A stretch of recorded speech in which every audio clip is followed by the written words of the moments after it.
राधा जी के मन में संकल्प उठा कि कृष्ण नाम का प्रचार सारे संसार में हो। और नारद जी पहुंच गए कैलाश।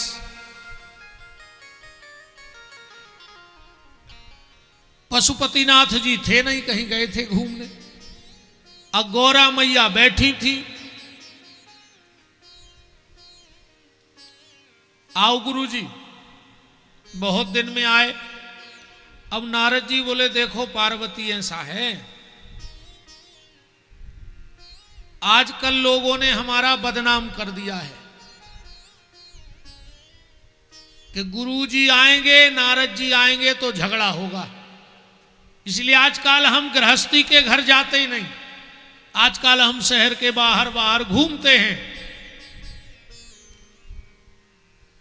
पार्वती जी बोली गुरुजी हमारे घर आ जाया करो, हमारे घर में कोई दिक्कत नहीं है। नारद जी बोले क्यों, कभी तुम्हारे घर में झगड़ा नहीं होता? बोले नहीं नहीं, हमारे यहां हमारे वो बहुत अच्छे हैं। अच्छा एक बात और है, जिसकी पत्नी तारीफ करने लगे कि मेरा पति अच्छा है, समझ लेना वो वास्तव में इंसान अच्छा है। जबकि माताएं कभी तारीफ नहीं करती पति की, ये बिल्कुल गारंटी है। एक दो बार तो वे कह दें कि हम सांगरिया भोग रही, कौन और मिली होती तो पता पड़ जातो। अच्छा तुमने सबने कहा होगा, एक आध बार तो कही होगी कि बस तो हम जैसी सीधी मिल गई। आहा क्या सीधी, अरे राम राम राम। हम आप लोगों की बात कर रहे, तुम्हारों में तो दम है नहीं इतनी कहवे की, है नहीं है। तो हम तुम्हारा पक्ष रख रहे हैं, तुम्हारी तरफ से वकालत कर रहे हैं। बोलो है ना ऐसा कि नहीं है? दो शिकायतें माताओं की बिल्कुल आम हैं। पहली, गुरुजी ये मेरा बेटा है तो बहुत दिमागदार, पर पढ़वे में मन नहीं लगे। आज तक उन्होंने जाने ही कही कि जो एक नंबर को मूर्ख है ऐसे नहीं पढ़े। हाँ गुरुजी उसो तो बहुत दिमागदार है, लूघर दिमागदार है जब पढ़ नहीं रहा हो तो। और दूसरी बात क्या कहेंगी, गुरुजी इनको स्वभाव तेज है, इनकी दम है कि जी तुम्हारे घर में स्वभाव तेज कर लेवे, है इनकी औकात जी, तो तुम्हारे मारे मुंह नहीं बोल पा रहे जी, अपने माँ बाप से नहीं बोल रहे। अच्छा आजकल एक और खतरनाक सिस्टम चल रहा है, सगे बाप से बेर बांधे, उस ससुर से कहते पापा जी, बाप से बेर बांधे, ससुर से कह रहे पापा जी, ये पापा जी आए जन वो मर गओ गरीबी में तुम्हें पाल पोस के पड़ा से करे, वो से तुम बेर बांधे और ससुर से कहते पापा जी आए, पापा जी ये जी आए। नकटा बेशरम, मर जा रही फांसी लगा के, वो तो पुरुषोत्तम आए सो तुम्हारे बचे हो, हम बताओ थे तुम्हारों में फिर अब भी ईमानदारी से। हम सोच रहे काय को अच्छी अच्छी हो जाए और रह गए 8-10 दिन।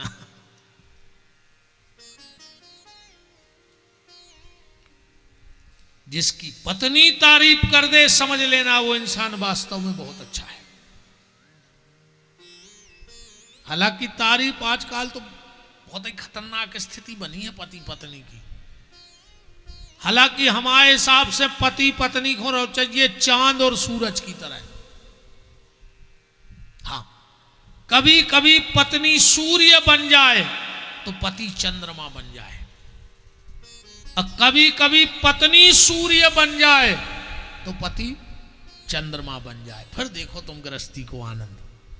आज की हालत जा है कि तू चंद्रमुखी मैं सूर्यमुखी, तू मुझसे दुखी मैं तुझसे दुखी, चलो दो ही जने छत से कूद जज्जे, हम भी सुखी और तुम भी सुखी, किलकिल मिट्टी। है ना, है स्थिति के नहीं? जबकि कैसी होनी चाहिए गृहस्थी? एक पति पत्नी में भयंकर झगड़ा होगा, पति ने 1 लाख सुनाई, पत्नी आग बबूला, 100 से भी कांटो ऊपर, आखिरी पे पहुंच गया। गुस्से में बोली 1 मिनट नहीं रहूंगी तेरे घर में, अब मर जाऊंगी, मायके चली जाऊंगी चाहे, पर सांस नहीं लूंगी। पति ने समझी आज तो ज्यादा ही हो गई यार, अब तुझे भगा ही जाई। पत्नी गुस्से में कमरे में गई, अलमारी खोली और सूटकेस में कपड़ा पटकन लगी। और ये पति ने सोचो अब गई, अब क्या करें, अब अगर और बोल रहे तो एक और गुस्सा है, अब क्या करें, अब क्या करें। सो पति गया चुपचाप उसी कमरे में और अपनी अलमारी खोल के कपड़ा जमान लगो। पत्नी ने देखो कि हम तो गुस्सा में जा रहे, जो कहां जा रहा हूं, तिरछी नजर करके बोली क्या कर रहे हो तुम? पति बोलो और तुम क्या कर रही हो? पत्नी बोली हम मायके जा रहे, 1 मिनट नहीं रहेंगे तेरे घर में। पति बोलो हम भी ससुराल जा रहे, बच्चे भी लगे हैं कि पापा पूरी छुट्टी निकल गई मामा के, चलो अब हम सोच रहे उसी गाड़ी में हम बैठ जाएंगे, किराया कम लगेगा।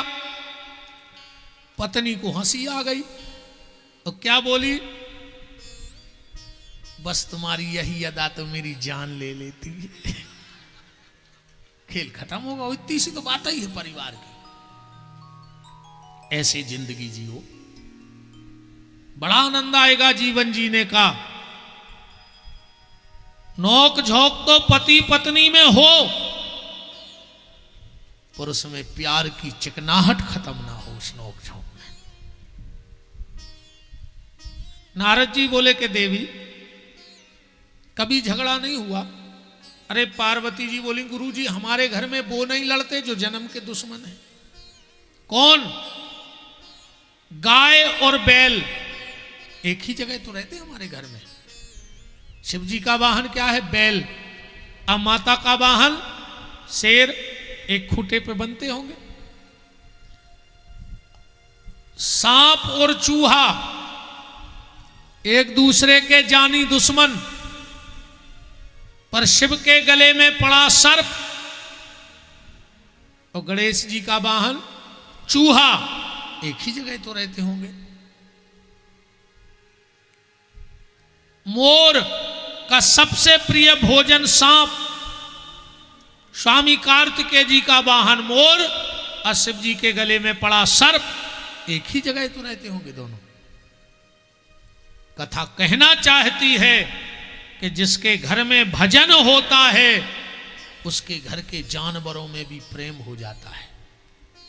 जिसके घर में भजन होता है उसके घर के जानवरों में भी प्रेम हो जाता है, और जिसके घर में भजन नहीं होता उसके घर का इंसान भी जानवर हो जाता है।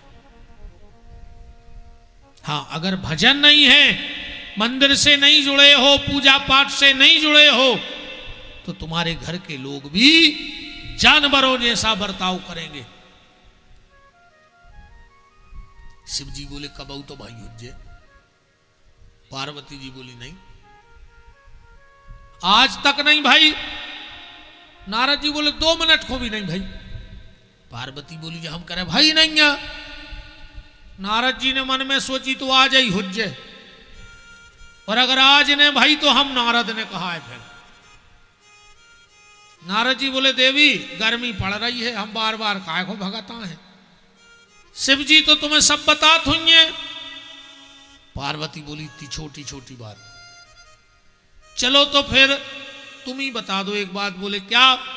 बोले मेरे मन में बहुत दिन से शंका थी कि शिव जी के गले में जो मुंडमाल पड़े वो कहां से आए। पार्वती बोली बस इतना ही नहीं बताई। नारद जी ने सोची अपनो काम होगा, तो अब हम चले। अब नहीं लग रहा मन नारद पार्वती को कि गुरु जी रुके कि जावे। इस रास्ते से गए नारद जी और इस रास्ते से आ गए भोलेनाथ। पार्वती बोले उतहीं खड़े हो जाओ। शिव जी बोले देवी ऐसी तो तुम कहो आज तक नहीं बोली। पार्वती बोली वो छोड़ो, आपके गले में ये मुंडमाल कहां से आए? शिव जी बोले सही बताना, नारद आया था क्या? पार्वती बोली आपको कैसे पता? शिव जी बोले बताओ। आओ तो। बोले अब भाई गए बैठे बैठे। शिव जी समझ गए कि आगी लगा गाओ। देवी उस नारद के चक्कर में मत पड़ो। गुरु जी के खिलाफ एक बात नहीं हो। शिव जी ने सोची बात कर रही जमाई है, अब बात भी सही है। देखो नारद जमावे बात और जमे ने तो गड़बड़ा ही है। देवी ऐसी कोई विशेष बात नहीं है। आवाज बढ़ी है। ऐसी कोई विशेष बात नहीं है। सत्य यह है कि ये जो मुंडमाल हम पहने हैं ये तुम्हारे ही हैं। हम तुमसे इतना प्रेम करते हैं, इतना प्रेम करते हैं कि तुम जितनी बार मरी हमने तुम्हारी गर्दन काटी और गले में पहन ली। पार्वती ने गिनी 108। बोले हम 108 बार मर गए। शिव जी बोले हाँ। और पार्वती बोली तुम्हें कछु ने भाव, तुम बेई के बेई बने रहे, हम ही मरत रहे। शिव जी बोले हम कभी नहीं मरेंगे, हम ऐसी दवा जानते हैं। पार्वती बोली हम जानते थे आप भोले हो, आप तो महाकपटी हो। अरे जब ऐसी दवा जानते तो हमें क्यों नहीं पिलाई? शिव जी बोले दवा पीनी है? बोले हाँ। तो चलो अमरनाथ की गुफा में। अमरनाथ की गुफा में पहुंचे और शिव जी बोले देवी अब मैं अमर कथा कहूंगा, तुमको हुंका भरना पड़ेगा। अब आज के बच्चे तो नहीं जानते ये सब चीजें, पर हम लोग जानते हैं। हमारी दादी नानी दादा हम लोगों को कहानी सुनाते थे। माता मदालसा ने पल्ला में अपने बच्चों को कहानी सुना सुना के और संत बना दे। पढ़ना कभी माता मदालसा के चरित्र को। वो जब अपने बच्चों को पालना झुलाती थी तो लोरी नहीं गाती थी कि तुम तो सो जा बारे वीर, वीर की बलैया ले गई जमुना के तीर। वो वेदांत के सूत्र गुनगुनाती थी। बेटा थोड़ा सा समझदार होता था और जंगल चला जाता था भजन करने। अब आज के बच्चे कहानी वहानी तो जानते नहीं, कार्टून देख रहे हैं मोबाइलों पे। सो जे भी कार्टून ही बने फिर रहा है। अज्जे मेरे भज्जा जे तना बड़े बड़े आदमों की औलाद दद्दा क्या बने रे जी। बाल कटवा है सो ये तरफ के कटवा लें, ये तरफ के कटवा लें, बीच में मुर्गा कैसी कलगी धरे पूरी कॉलोनी में भी फिर रहा है। या कौन सी फैशन आए। इनमें कई लोग ऐसे बैठे होंगे जिन्होंने फटे कपड़े सिल के पहने होंगे। फटे कपड़े सिल के पहने जाते थे और आज सिले कपड़े फटा के पहने जा रहे हैं। ये बड़े बड़े आदमों के मोड़ी मोड़ा जवाब थे, ऐसे लगा जैसे कि मोटरसाइकिल पे से गिर के छो लगाए हुए हैं। घुटनों पे पेंट ही नहीं है, नाव को नाव पेंट पटा लो दाल दूरियों ने। हाँ आजकल फटे कपड़ा पेर वो फैशन होगा। बताओ कहा यार ये फैशन। एक और तमाशो देखो आजकल हम तो देखत रहे थे। तनक पैसा भौरों ने एक लाओ कुत्ता, 150 पेरो पेंट, अब पूरी कॉलोनी में पे फिर रहा डिंडू में कुत्ता लाए। अरे इंसान इंसानों में के संग घूमत है, तुम अपनी जात बरादरी के संग काय घूम रहा है? बोलो। घर में गैया नैया कुत्ता है आदमी के, देखो तो देख। यहां तक नियम है, जिसके घर में कुत्ता पला होता है उसके घर का तर्पण उसके पितर स्वीकार नहीं करते, खून के आंसू रोते हैं। यहां तक नियम है कि अगर ब्राह्मण किसी के यहां प्रसादी करने जावे श्राद्ध में और उसके घर में कुत्ता दिख जावे और ब्राह्मण के मुंह में अमृत भरा हो तो उसे थूक देना चाहिए, उसका घर त्याग के भाग आना चाहिए। एक बात और सुन लो माता जी हरो, माताओं के लाने श्राद्ध को भोजन न करो चाहिए, को के श्राद्ध खावे न जाओ करे, बिल्कुल प्रमाण जे को चाहने हो एक एक बात को सो चैलेंज से दे हैं। जब ऐसे चिल्ले आ रहे हैं तो कछु दम कहा ही। माताओं को श्राद्ध का भोजन करने नहीं जाना चाहिए, और ऐसा नहीं ब्राह्मण की पत्नी भी किसी के घर श्राद्ध करने न जाए अगर वो अपने बच्चों का अच्छा भविष्य चाहती है तो। बिल्कुल मना कर दो, हम श्राद्ध खाने किसी के घर नहीं जाएंगे। आप लोग भी मत जाया करो कभी, माताएं खाई ना श्राद्ध। सबसे ज्यादा अगर कोई माता एक ग्रास श्राद्ध का खा लेती है उस दिन तक के उसके सारे सत्कर्म नष्ट हो जाते हैं। श्राद्ध के नियम हैं। अगर तुम्हें यह पता लग जाए कि यह ब्राह्मण शराब पीता है तो श्राद्ध का भोजन ले जाके नाली में फेंक देना और उस ब्राह्मण को मत खिलाना। शराब पीने वाले ब्राह्मण को श्राद्ध का भोजन मत कराना, 13वीं का भोजन मत कराना, चाहे कराना ही नहीं। शास्त्र में यहां तक है कि अगर तुम्हें योग्य ब्राह्मण न मिले श्राद्ध के दिन तो तुम किसी भी जाति के हो, अपने भांजे को बुलाओ, उसके पैर धुलाओ, टीका लगाओ और उसको भोजन कराओ और उसको दक्षिणा दे दो, तो तुम्हें श्राद्ध का फल मिल जाएगा।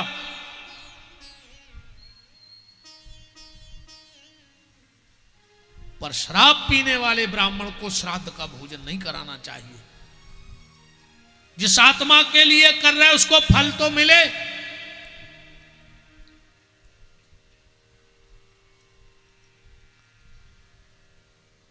बात चल रही है बच्चों पे। अपने बच्चों को बुरी नजर से बचाना, पर बुरी संगत से बचा लेना। हाँ,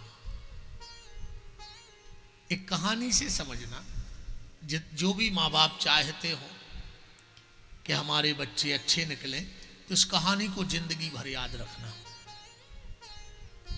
एक मित्र के घर उसका मित्र आया।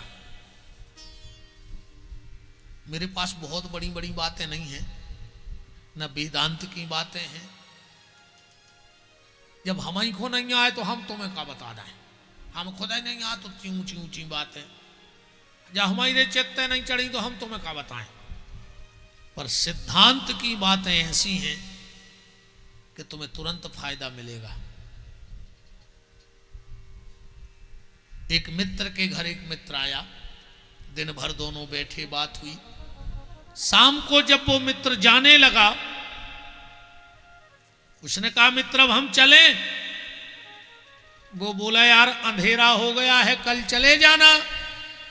उस मित्र ने कहा यार तुम हमारा मजाक उड़ा रहे हो, क्योंकि वो मित्र अंधा था। अब अंधा चाहे दिन में चला जाए चाहे रात में, क्या फर्क पड़ता है उसको।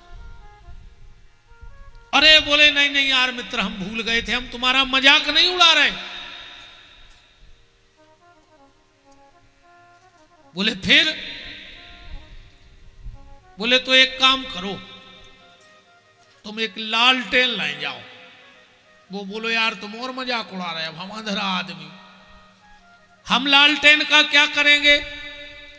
वो बोला इसको मजाक मत समझना, तुम जब अंधेरे में लालटेन लेके चलोगे तो तुम्हें भले ना दिखे, पर जो सामने से कोई आ रहा होगा उसे तो दिख जाएगा कि कोई आ रहा है, तो एक्सीडेंट नहीं होगा।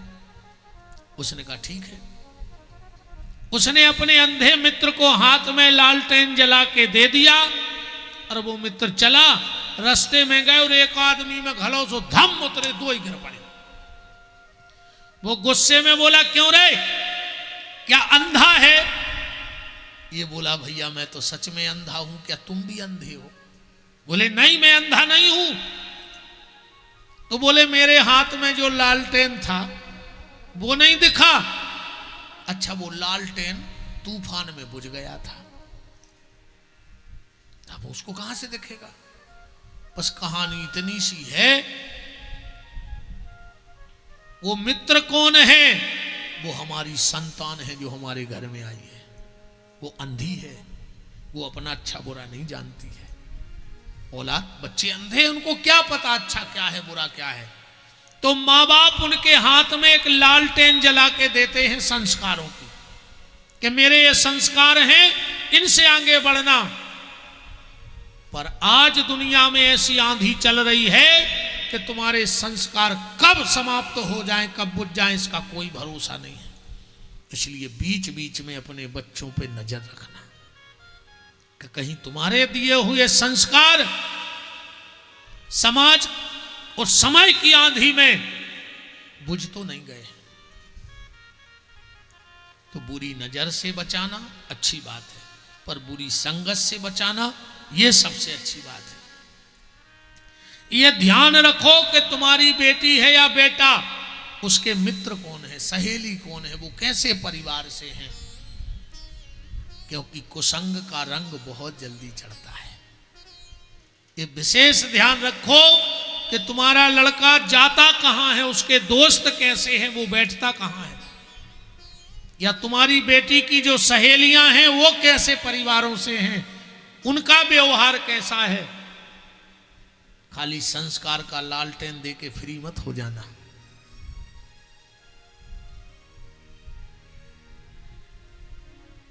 तो बात कहानी की चल रही थी। आजकल का खान पीन बिगड़ गया। आज के बच्चे रोटी नहीं खाते। हाँ क्या खाते वो पिज्जा सो पेल खाते, दाल बाटी चूरमा सो होते, दाल बाटी चूरमा सो होते सूरमा, और अब एक खा रहे हैं पिज्जा सो होगा चुज्जा। नहीं है मैगी खा रहा है जी मोर्निंग बड़ा कैसे रे भी तुम्हारे कैच गुआ से खा ले। अरे राम राम का हो ये दुनिया को।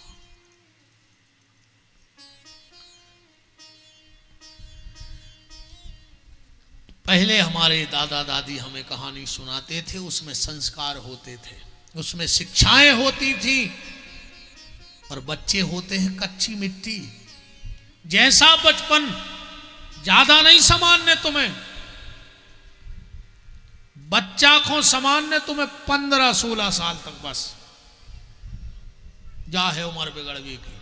10 से 15 साल तक 16 तक अगर बच्चा समझ लगाओ, फिर दुनिया की कोई ताकत नहीं है जो को बिगाड़ सके।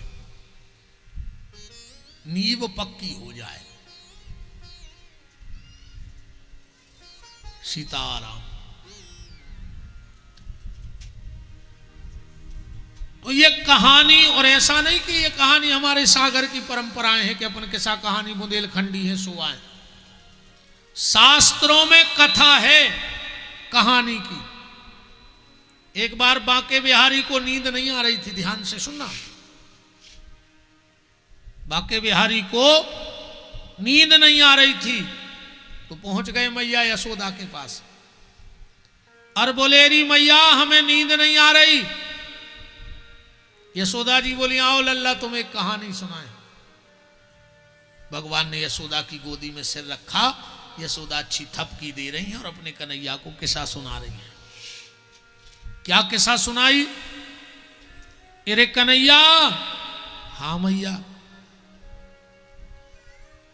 त्रेता में एक राजा दशरथ भय। भगवान बोले हूं। अरे कन्हैया उनके थे साक्षात राम भय। भगवान बोले हूं। वो 4 भैया थे कन्हैया। भगवान बोले हूं। बड़े का नाम था राम। भगवान बोले हूं। अरे कन्हैया, जब वो 15 साल के हुए तो एक बाबा जी आए जिनका नाम था विश्वामित्र। भगवान बोले हूं। अरे कन्हैया, वो बाबा जी राम जी को जनकपुर ले गए और इतनी प्यारी दुल्हैया ढूंढ के दई, जेको नाव है तो सीता। भगवान बोले हूं। अच्छा, भगवान को दुल्हैया की भारी शौक थी। हाँ, बांके बिहारी को इतनी शौक दुल्हैया की, यशोदा जी को कौन काम कराने तो कह देती लाला आज हम तुम्हें दुल्हैया मंगा दें। भगवान पट्ट से काम कर देते। एक दिन तो ऐसा आया कि यशोदा जी की आई जेठानी। यशोदा जी बोली कन्हैया, बड़ी माँ आई है, पांव पड़ ले। अच्छा, भगवान बच्चा तो बच्चा है। भगवान बोले ऊहू, पढ़ ले कन्हैया पांव। ऊहू, पढ़ ले कन्हैया। जेठानियां इतना मोह चले है कि बच्चों को संस्कार नहीं दे, पांव पढ़वो नहीं सिखाओ, पढ़ ले कन्हैया पांव। भगवान बोले ऊहू। अब बतन होके आई, बाल हट। यशोदा जी बोली हम तुम्हें मक्खन दे हैं। भगवान बोले हम खुद ही उठा कर खा लेते। हम तुम्हें पैसा दे, मेला देखवे। भगवान बोले वे तो हमारे बाबा दे दें। तो पाँव ने पढ़ो। भगवान बोले यशोदा ने सोची अब क्या करें, पाँव कैसे पढ़वाएं। सो यशोदा हूँ खबर आ गई कि दुल्हैया की शौक है। बोली कन्हैया, तुम्हें पता नहीं है तुम्हारी बड़ी माँ बहुत बड़ी पूजा पाठ वाली है, अगर तुमने उसके पांव पड़ लाए और उसने कहूं हृदय से आशीर्वाद दे दो तो आज शाम तक तोरी दुल्हैया पक्की आ जाए। और जो इतनी कही सो भगवान जहां खड़े थे उतनी से सर के सीधे गिर के और जाके बड़ी मम्मी के पांव में गिर पड़े। अब बड़ी मम्मी भी इतनी खुश भई कि वाह यार क्या संस्कार था यशोदा ने कि लेट के पांव पड़ रहा हो। सो बड़ी मम्मी ने भी आशीर्वाद दे दो, जाओ कन्हैया हमारा आशीर्वाद है, तो हजारों दुल्हनिये मिले, तोरे हजारों ब्याह होवे। ऐसो आशीर्वाद घलो रे कि 16,108 दुल्हनिये मिली। जो बड़ी बड़ी मम्मी को आशीर्वाद अलग गाओ। यशोदा जी बोली कन्हैया, जब उनका विवाह हुआ और लौट के आए तो उनकी मां कैकई ने कान भर दिए। मैंने परसों भी कहा था या कल कि उतना जहर मुंह का खतरनाक नहीं होता जितना कानों का होता है। और 2 लोगों से तो बचे रहियो तुम, उनसे हमारे हाथ जोड़ के प्रार्थना है। आज सबसे ज्यादा खतरनाक अगर परिवार टोरवे में को हाथ है तो 2 लोगों को। इन 2 लोगों ने हर घर की सुख शांति खत्म कर दी। भाई भाई जब किसी का दुश्मन होता है तो 2 चीजों से भाई भाई लड़ते हैं और 2 लोग पूरे घर में आग लगा देते हैं। भाई भाई का दुश्मन कौन है, भाई भाई को कौन अलग करता है? सबसे पहले जमीन की जरीब। जो दिन मकान पे जरीब गिरे थे पटवारी की, वही दिन भैया भैया को दुश्मन हो जाते। और ये में तो बच भी जाते। कई लोगों के मकान बट गए पर उनके प्रेम आज भी जैसे ही तैसे भाइयों में। पर एक चीज बड़ी खतरनाक है, उससे कोई नहीं बचता। एक जमीन पे जरीब और दूसरी जोरू की जुबान। जिस दिन भाई भाई के बीच में पत्नियां आके अपनी नागिन जैसी जवान निकालती हैं, उसी दिन भाई भाई के खून का प्यासा हो जाता है। गलत तो नहीं है? आज तक कोई भाई भाई शादी के पहले अलग नहीं हुए, और हुए हो तो कोई एक आध मिसाल बताओ। और जब इनकी जुबान जहर उगलती है तो ये भाई भाई को सिर्फ कचहरी पे मिलवाती हैं। और 2 लोगों ने घर में आग लगाई है, बताओ किस किसने। एक तो सबसे पहले पंडों ने, ये गुनिया पंडा हो गए हैं भयंकर, जगह जगह दरबार लगन लगे, जगह जगह माताएं आन लगी, हर जगह बब्बा आन लगे। अब एकदम नहीं उखरे जी दरबार बारी, जहां देखो नहीं कि मुड़े बब्बा बैठे, जहां देखो तहीं पर्चा बन रहा है। हमारी प्रार्थना है बचे रहिए इन्होंने से। ये भाई भाई को दुश्मन बना रही है, परिवार को दुश्मन बनाने का काम। कई उनको माता याद सुत पहुंची, बोले तुम्हारी जेठानी ने कछु करवा दो है। बस तो वैसा ही जेठानी को चेहरा ने देख रही थी, और पंडा जी ने और पक्को कर दो। सुबह जेठानी को मार भी फिरन लगी। जो काम कर रही दुर्गा जी आके, दुर्गा का काम घर फोड़ना है कि जोड़ना, पहले तो ये बताओ।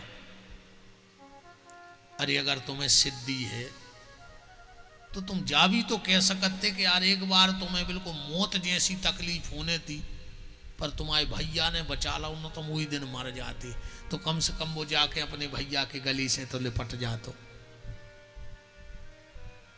एक गुनिया पंडों ने घर फोड़ दो, और दूसरों मोड़ी की मतारी ने, या तो ऐसी मंथरा बन गई है सासें, 7 घर तो डाइन छोड़ देते, तुम अपनी मोड़ी को घर नहीं छोड़ रही।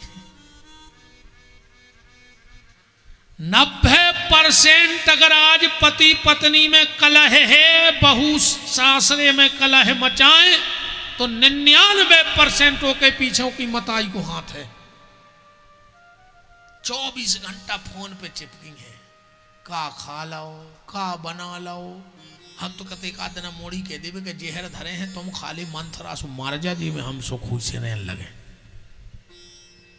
अपनी बेटी गई को घर छोड़ दे, कम से कम मंथरा।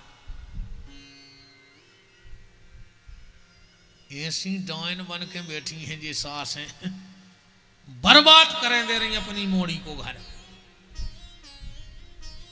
एक बात और हमारी ध्यान से सुन लो, कोई मजबूरी हो वो बात अलग है, पर अगर पति जीवित है और पत्नी पति को छोड़कर माँ बाप के घर में रह रही है, तो उस माँ बाप से दुर्भाग्यशाली दुनिया में दूसरा कोई पैदा ही नहीं हुआ। वो बहुत दुर्भाग्यशाली माँ बाप हैं जिनकी बेटी अपने पति के होते हुए छोड़कर तुम्हारे घर में रह रही है। तुम्हें रोज दोष लग रहा है कि तुमने भगवान को साक्षी मान के दान दिया है, और दान दी हुई वस्तु घर में रखनी नहीं चाहिए। तो छोड़ दियो, मंथरा हरो, अपनी बेटियों के घर छोड़ दे। पहल की मम्मी हरे समझा के भेजती कि बेटा डोली में जा रही हो, अर्थी पे आइयो। और आज की कहते हैं कहूँ सास सवेरे जल्दी जगा देवे तो हमें फोन करियो, हम पापा को थाने भेज दें, सो रिपोर्ट धरवा दें, बंधवा दें। अच्छा कर रही तुम जो। आजकल की मम्मी हरे ऐसी समझा, 2 सहेलियों की भाई शादी, 1 साल बाद 2 ही मिली, एक जा हो गई, वो एक ऐसी हो गई। 2 ही बैठी थी, बोले काय दीदी तुम तो बहुत सुखी हो, बहुत मोटी हो गई। अब बोले जी तुम बिल्कुल दुबली हो गई। बोले तुम्हारी मम्मी ने तुम्हें शिक्षा न दी थी? बोले नहीं। बोले हमारी मम्मी ने शिक्षा दी थी, सो देख ले हम। बोले का शिक्षा दी? हमारी माँ ने कहा था कि जैसे ही जाओ ससुरारे सवेरे जल्दी उठियो और उठ के सीधी जाइयो किचन में, सो जितनो दूध धरो होए सो चढ़ाइयो डंका में। सास तो पीछे से आइए क्या गई करन लगी हत्ता जगन्नत्ता, पहले ही दिन बन गई मालकन। तो तना गुस्सा में कहियो सुखा खुद खुआए, तुम्हारे लड़का को ले जा रहा है दूध। तो सास कहे तना काजू किसमें सो डाल लेगा, सब लड़का जा रहा हो भीतर कमरा में, सुबह कम कहवे तो मोर मुत के डाल दियो। अच्छो एक गिलास दूध बिल्कुल काजू किशमिश बादाम डाल के लेकिन जाइयो कमरा में, पति को नहीं देने, टेबल पर धर दियो, फिर उसको जगाइयो, वो 2-3 गुस्सा की ऐसी बातें करियो कि बिल्कुल उठते ही साथ वो आगी हो जाए। और जब जानियो कि जो नाराज होगा कहियो वो दूध पी ले, अब वो रहे गुस्सा में, सुबह के हमें नहीं पीने तुम पी ले, तुम तुरंत उठा के पी लियो।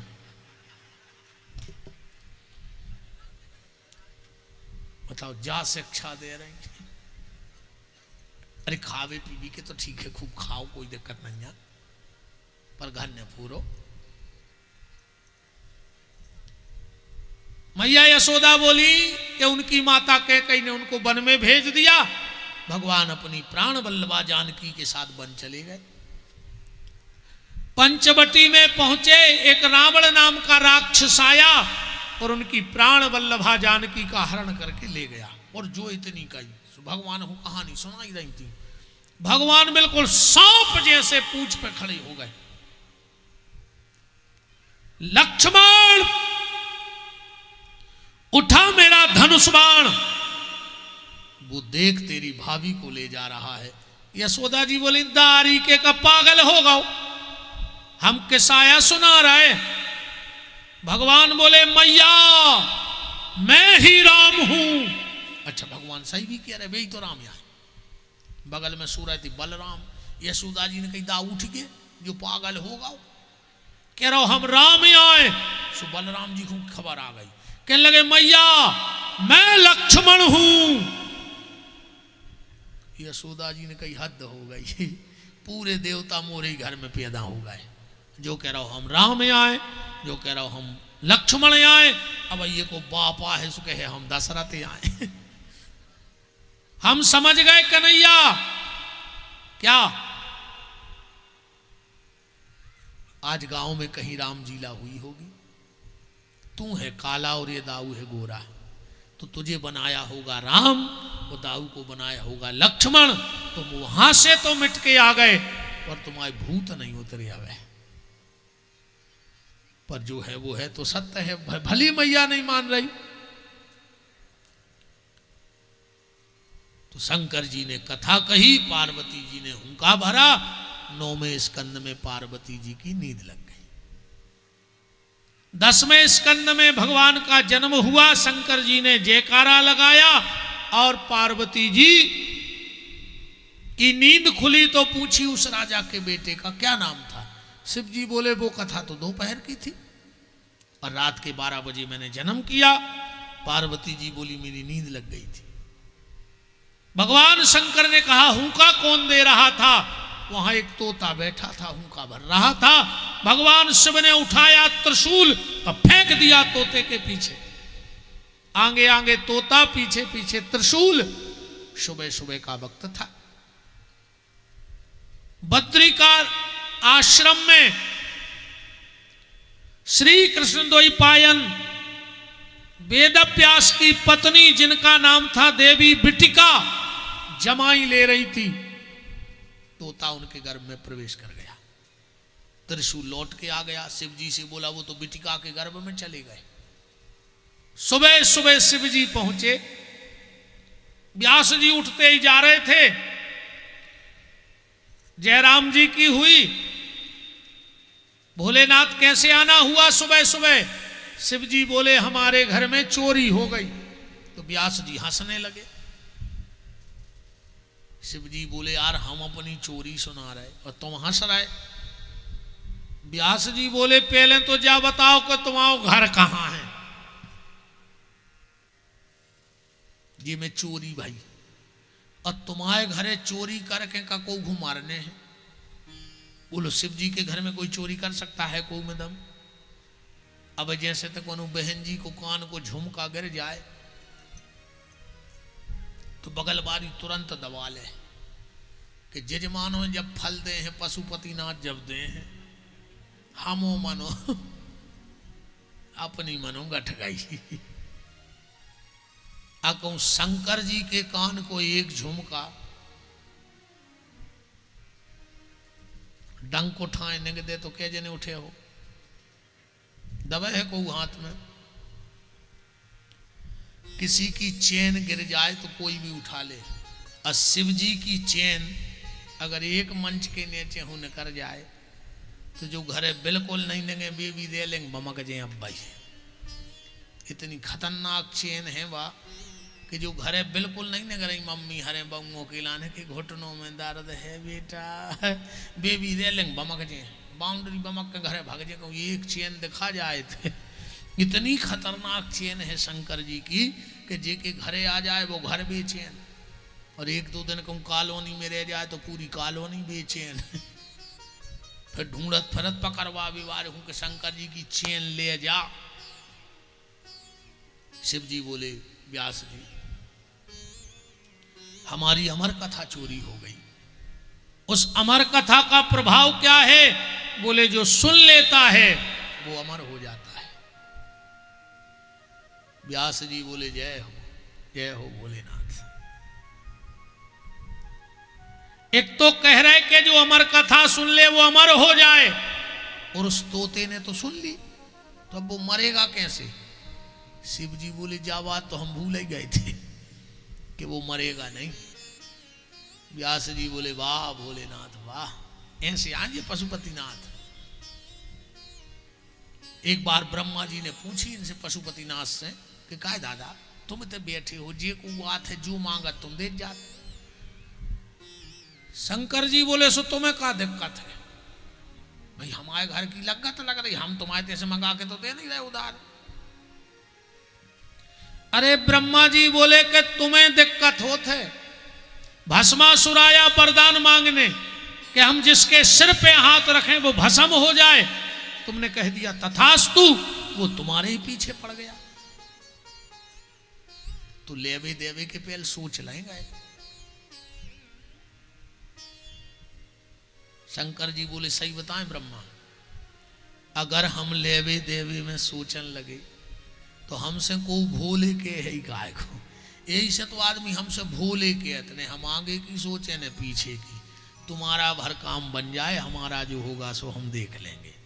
ऐसे हैं पशुपतिनाथ, इतने भोले हैं कि ये विचार करते ही नहीं कि इसको देना भी है, अब मांगो भर।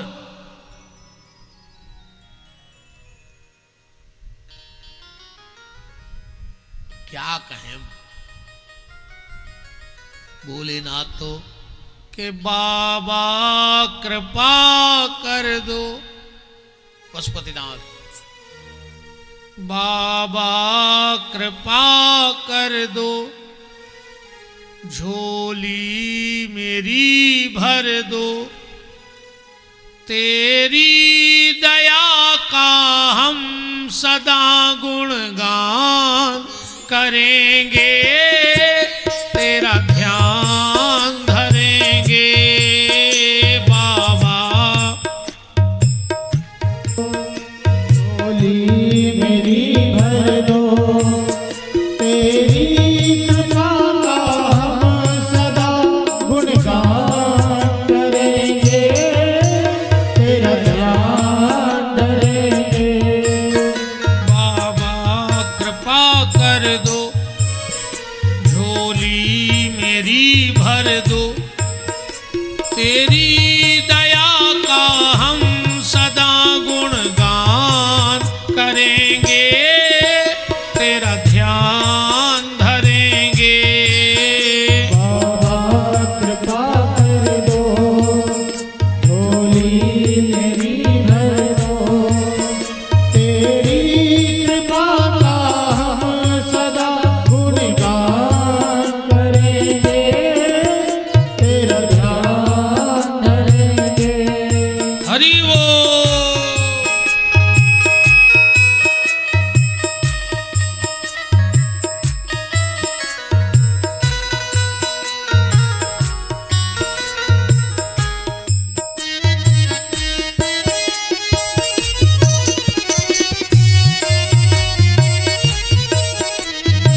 नगर जो चामरो,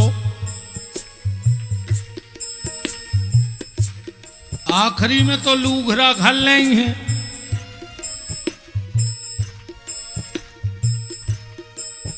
अच्छा अगर जिंदा हो तो ताली बजाओ।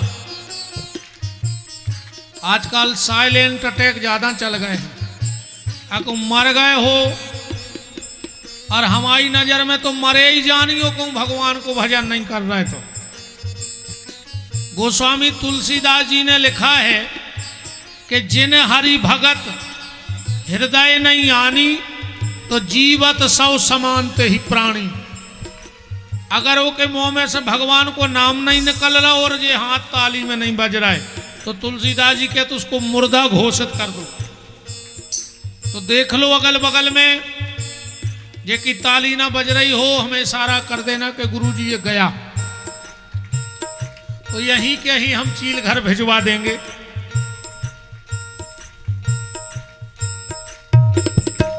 लाखों की भोले तुमने विपदा है टाली, फिर भी भोले मेरी झोली है खाली। लाखों की भोले तुमने विपदा है टाली, फिर भी भोले मेरी झोली है खाली। लाखों की भोले तुमने विपदा है टाली, फिर भी भोले मेरी झोली है खाली। लाखों की भोले तुमने विपदा है टाली, फिर भी भोले मेरी झोली है खाली। तेरी दया का हम सदा गुणगान करेंगे, तेरा ध्यान धरेंगे बाबा। कृपा कर दो, झोली मेरी भर दो, तेरी कृपा का हम सदा गुणगान करेंगे, तेरा ध्यान धरेंगे। तेरा ध्यान धरेंगे, तेरा ध्यान धरेंगे। ओम नमः शिवाय, ओम नमः शिवाय, नमः शिवाय, ओम नमः शिवाय, ओम नमः शिवाय, ओम नमः शिवाय, नमः शिवाय, ओम नमः शिवाय, ओम नमः शिवाय, ओम नमः शिवाय, नमः शिवाय, ओम नमः शिवाय, ओम नमः शिवाय, ओम नमः शिवाय, नमः शिवाय, ओम नमः शिवाय, ओम नमः शिवाय, ओम नमः शिवाय, नमः शिवाय, ओम नमः शिवाय, ओम नमः शिवाय, ओम नमः शिवाय, नमः शिवाय, ओम नमः शिवाय, ओम नमः शिवाय, ओम नमः शिवाय, नमः शिवाय, ओम नमः शिवाय, ओम नमः शिवाय, ओम नमः शिवाय, नमः शिवाय, ओम नमः शिवाय, ओम नमः शिवाय, ओम नमः शिवाय, नमः शिवाय, ओम नमः शिवाय, ओम नमः शिवाय, ओम नमः शिवाय, शिवाय, ओम नमः शिवाय, ओम नमः शिवाय, ओम नमः शिवाय, नमः शिवाय, ओम नमः शिवाय, ओम नमः शिवाय, ओम नमः शिवाय, नमः शिवाय, ओम नमः शिवाय, हरे हरे बोले नमः शिवाय, हर हर भोले नमः शिवाय, मिलकर बोलो नमः शिवाय, हर हर भोले नमः शिवाय, नमः शिवाय, ओम नमः शिवाय, नमः शिवाय, ओम नमः शिवाय, नमः शिवाय। वही श्री सुखदेव जी राजा परीक्षित से कथा को सुनाने गंगा के घाट पे पधारे हैं।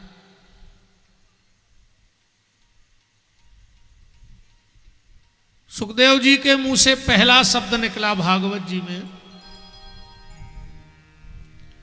बरियाने से ते प्रश्न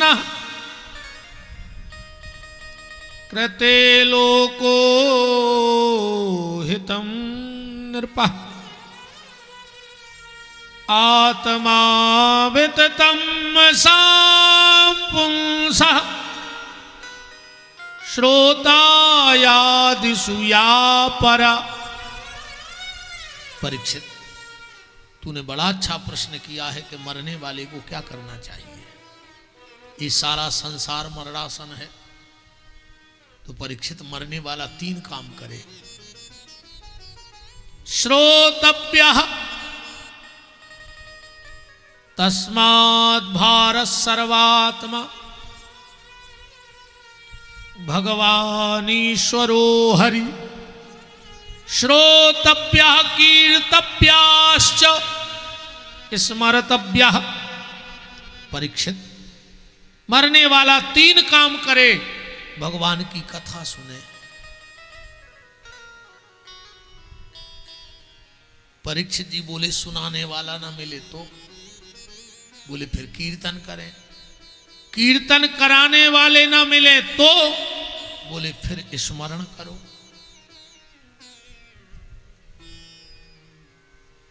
तीनों बातें बता के सुखदेव जी चलने लगे तो परीक्षित जी चरणों में गिर पड़े। बोले गुरुवर, आप अब मुझे छोड़ के मत जाओ। बोले क्यों? के गुरुदेव दया करना, मैं तेरे भरोसे हूँ। गुरुदेव दया करना, मैं तेरे भरोसे हूँ। गुरुदेव दया करना, मैं तेरे भरोसे हूँ। गुरुदेव दया करना, मैं तेरे भरोसे हूँ। देखो, जीवन में अगर कोई संकट आवे तो सिर्फ 2 लोगों से कहना। या तो अपने गुरु से कहना और या फिर गोविंद से कहना। क्योंकि रहीम जी ने एक बड़ी प्यारी बात कही है। रहीम जी कह रहे हैं कि रहीमन मन की बात को मन में रहिए गोए। अपने मन की बात को खुद बताओ।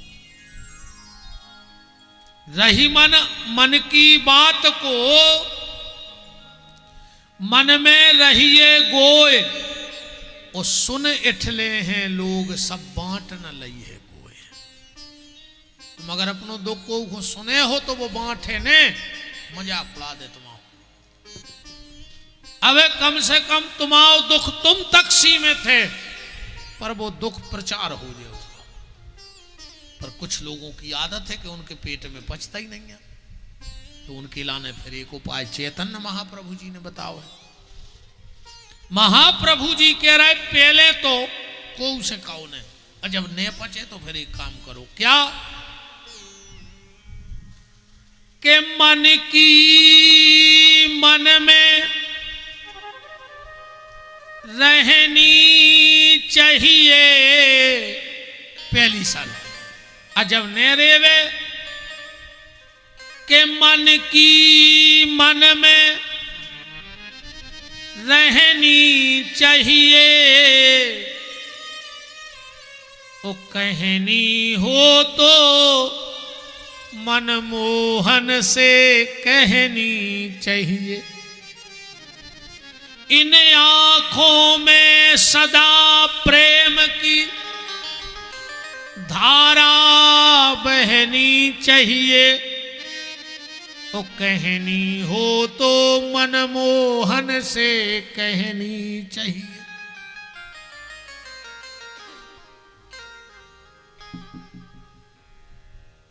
किसी से मत कहो अपने मन की बात, पर अगर कभी लगे तो अपने गुरु और गोविंद से कहना।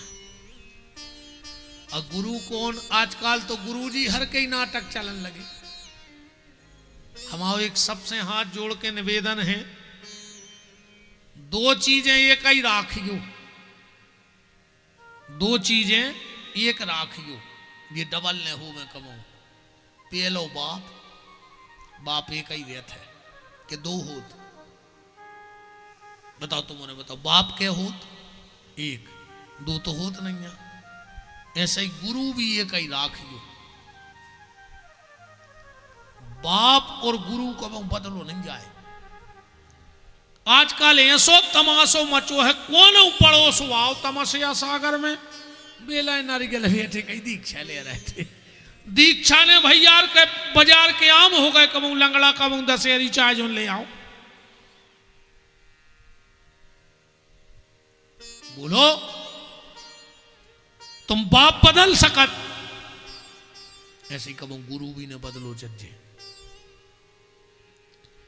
आजकल तो ये सो तमाशो मचो, दीक्षा ने भाई कोनो कंपनी की साबुन हो गई, प्रचार करवे बारे इतने लगे, पकड़ पकड़ के दीक्षा द्वारा है। दीक्षा कोई ऐसा विषय थोड़ी है कि जबरदस्ती लेवाई जाए, घेर घेर के दीक्षा। अरे तुम तो गुरु जी से ले, हम ले लाई, तुम ले आओ।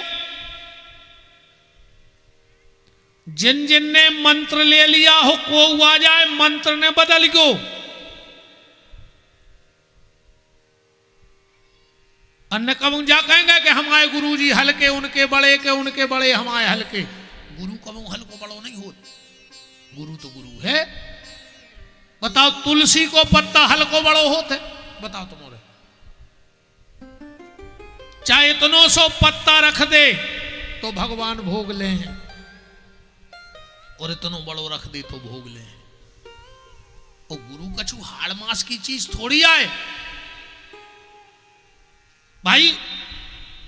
एक छोटा सा भी तुम्हें मंत्र दे गई, भगवान ही को नाव दे है। अब बहुत बड़ो को आ जाए तो वो भी दे है तो मंत्र ही। तो आप अपने मंत्र पे निष्ठा रखो, बस गुरु मंत्र पे। बिल्कुल गुरु ने बता लिया। आजकल ऐसा बताओ रे, दीक्षाएं ऐसी होने लगी, पंडालों में हो दीक्षाएं हो रही, ने तुम आज नो गुरु जी से मिल पाए, ने तुम गुरु जी के चरण छू पाए, ने गुरु जी तुम्हें जानते आए। तुम चले भी जाओ तुम्हें सकल तक जानत रहेंगे, तुम्हारा उद्धार कर देंगे। और उद्धार वो ही कर पे है जो पहले से मुक्त हो। चलो एक खम्मा से बांध रहे हम गांधी जी को, एक खम्मा से दुबे जी को।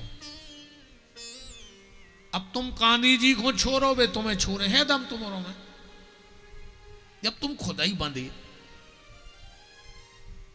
कहीं हम गोविंद से मिला दे, तुम तो मिल नहीं पाया बहनों गोविंद से, बताओ। हम ये मत समझना, बिल्कुल सीधी सीधी बात रखते हैं आदमी के सामने, कोई लांग लपेट की बात नहीं। गुरु मत बदलना, जिसको गुरु ऐसो बनाओ कि अगर आधी रात में तुम्हें आवश्यकता पड़ जाए तो तुम गुरु के जाकर सलाह ले लो।